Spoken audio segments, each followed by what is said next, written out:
Good morning, good afternoon, good evening. That's Jack.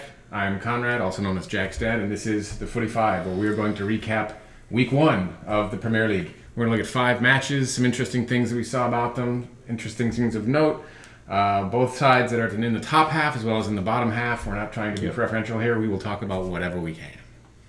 Without further ado, let's look at the table. I know you can't read that, but grab one in your bedside listing. We've got Man City and Man United, either side of Huddersfield Town in the top 6. I mean, nobody really expected them to be there, and they're probably not going to be there for very much longer, but it's definitely a fantastic start for them. And for Burnley, I'm trying to find them, it's 6th spot. For beating Chelsea. It's definitely Arsenal in the top 6. So far you're wrong. And right now, Liverpool, 9th. Not. I mean, you look at Chelsea, remember a couple years ago they were about to get relegated. Here they are, down to 14. Yep. Meaningless statistic after 1 week, but interesting anyhow. Yep. We'll get into some of those relegation challenge teams here in a minute, but starting off with Man United and West Ham. I don't think anybody was prepared for what we saw in that match yesterday. Mourinho had that side ready to play, and they came out and they destroyed West Ham. And all comes back to your boy Matic. He's a fantastic signing already, just 1 game in. He was Unreal. Player of the match. He freed up Pogba, and I think you really almost got 2 players out of that because you're getting this extra part out of Pogba that you didn't even see last year, and you're also getting a very, very solid defensive player in Matic, who I think is 40 million's a lot, but he's still really worth underrated. every penny. Really again, underrated. we got to do a bit just on the Chelsea cast-offs. We talked about it in the preview episode. Okay, Begovic, unbelievable. But lot. what he did, he's beautiful to watch, and he actually is on the other side of the back too. The center back pairing, he's equally as good as De Gea, and those two together make that back pairing. They don't have to be as good as Chelsea's or some of these others. But because they've got those two, De Gea can stop just about anything, and Matic, so good at distributing the ball. It was wonderful to watch. Absolutely wonderful. And I think it was almost surprising West Ham. People were talking about West Ham. I even thought Top half. they're going to be pushing for that top 8 position, signing Arnautovic. They were not ready for that. They weren't ready. Man United dominated because they were very, very good, but West Ham did not show up as well as they could have. No. Is that Bilic? Is he going to make it through the season? I don't know. He was last year a bit on the edge. I would say no, he's not going to last this season. If things aren't going as well as they could have, they did invest a lot in this transfer window. If it's not going well, they're in close relegation. He's probably gone, and it's unfortunate. But we are jumping the gun a little bit. They still have a lot of potential. They're a good squad. They're a good squad. They definitely are. And Mkhitaryan, maybe overlooked in the Lukaku and Matic, but had a spectacular game. 2 wonderful assists. Again, their midfield was strong, very strong. There's not a weak spot. Maybe Blind in the left backside, but if they sign Aurier from PSG, then that's almost resolving that. Even though he's a right back, unbelievable performance. Lukaku, brace, fast. He's 6'2", 6'3", pushing 200 pounds. He showed me something yesterday we did not see with Everton. Maybe it's not how they used him. He's inconsistent. That's his one thing. Yes. He's young. Again, we talked about that. Yeah, this game, you could very easily see him disappear for the next couple of games, but if he can get some consistency, lethal. Yeah, absolutely. 70 million is a bargain if Unbelievable he's not consistent.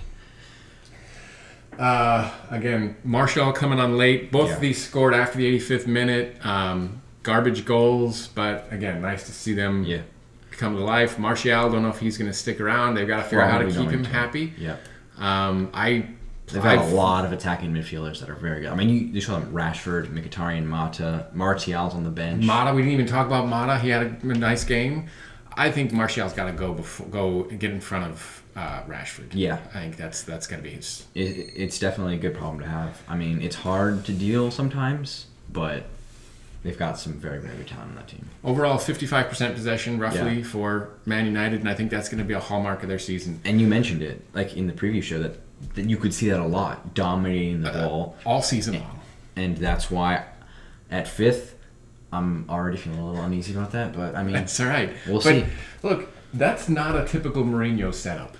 What they did, that's not his play. This is more of an Alex Ferguson style of play. Yeah. Not quite as swashbuckling, but much more free, lot more ball movement, not sitting back, not waiting to have the game taken to them. Yeah.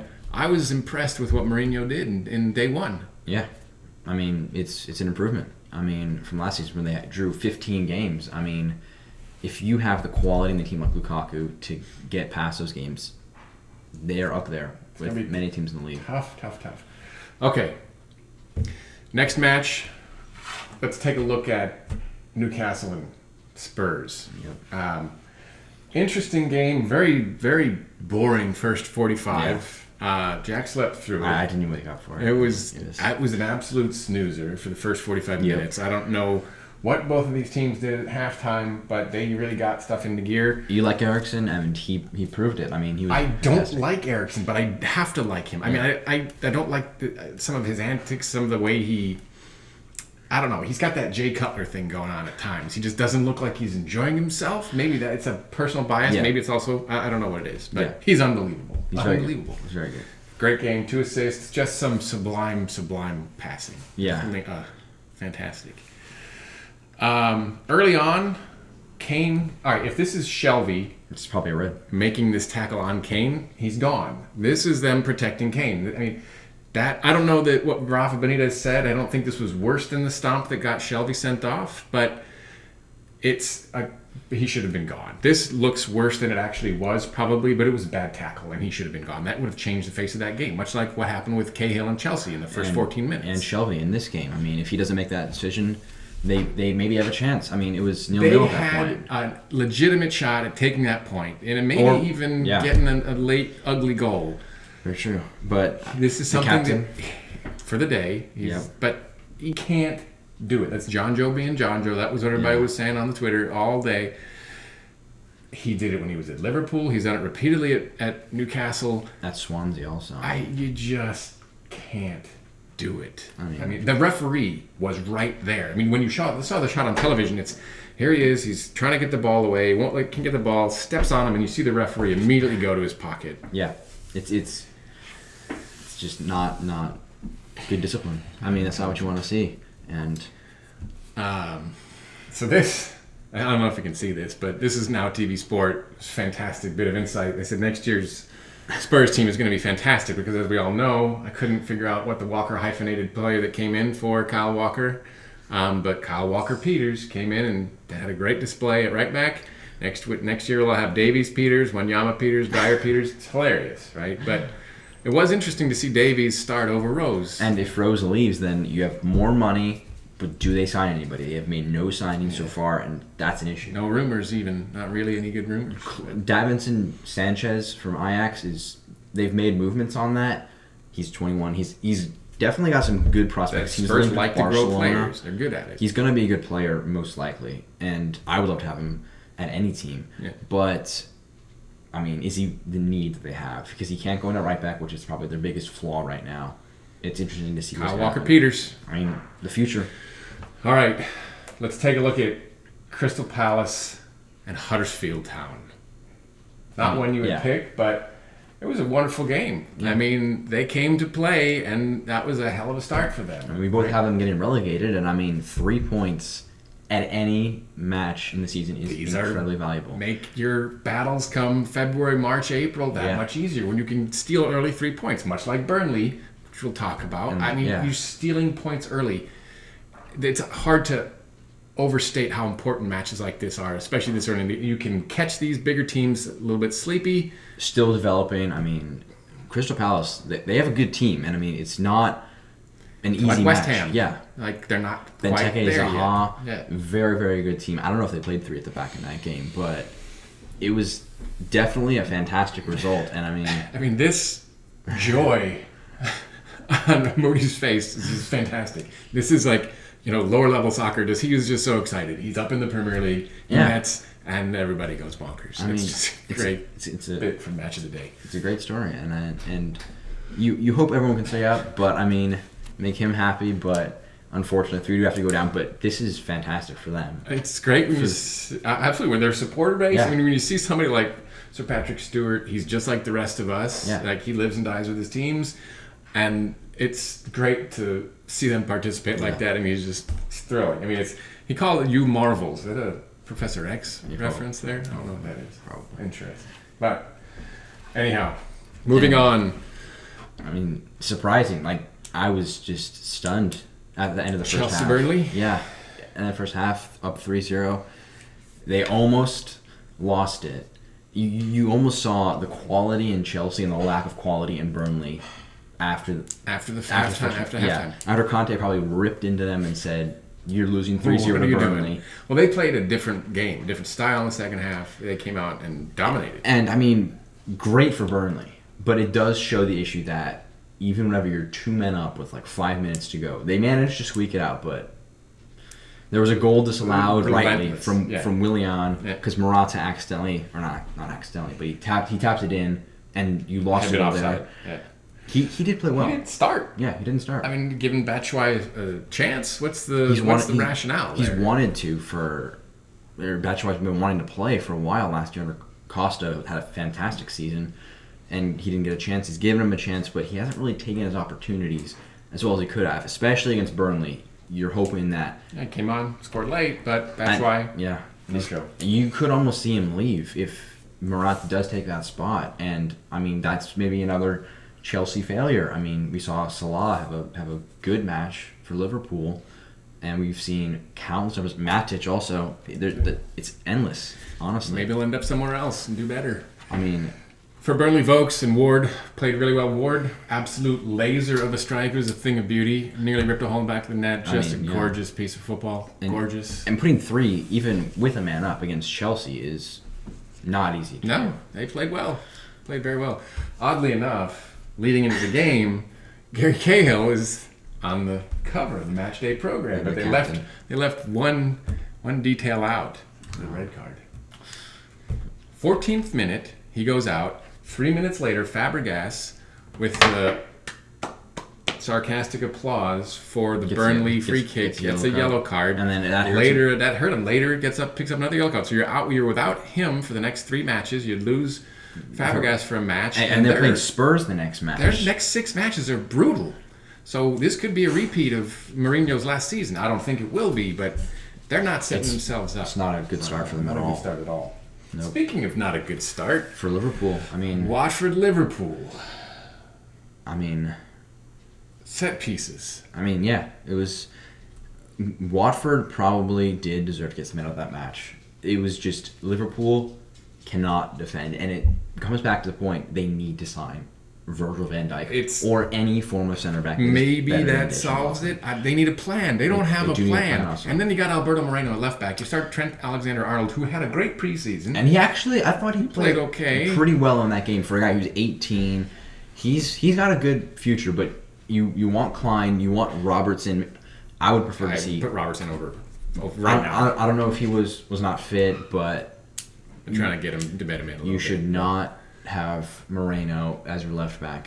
I can't believe he's back on the side. He has developed a little bit under Klopp. He has grown from the player we saw under Brendan Rodgers, but he's just not there yet. He could potentially sometime, but right now you don't want him starting. He's not quality enough. Okaka's first goal, zonal marking on Firmino caught flat-footed. It was waiting for Lovren to do something. Nobody did anything, so Okaka steps up. I mean, big dude, nice head on the ball. But he's just unmarked. I mean, we saw it. Jamie Vardy against Arsenal in the first game of the season.